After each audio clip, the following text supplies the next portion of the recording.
सर्वज्ञानकलावतीं सकरुणां सर्वेश्वरीं सर्वगां सत्यां सर्वमयीं सहस्रदलजां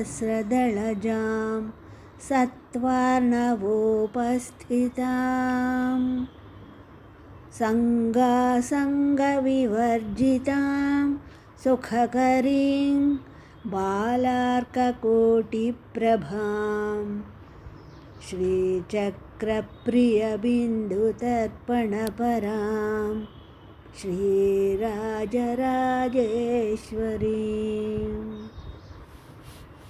कादिक्षान्तसुवर्णबिन्दुसुतनुं सर्वाङ्गसंशोभितां नानावर्णविचित्रचित्रचरितां चातुर्यचिन्तामणिं चित्रानन्दविधायिनीं सुचपलां कूटत्रयाकारिणीं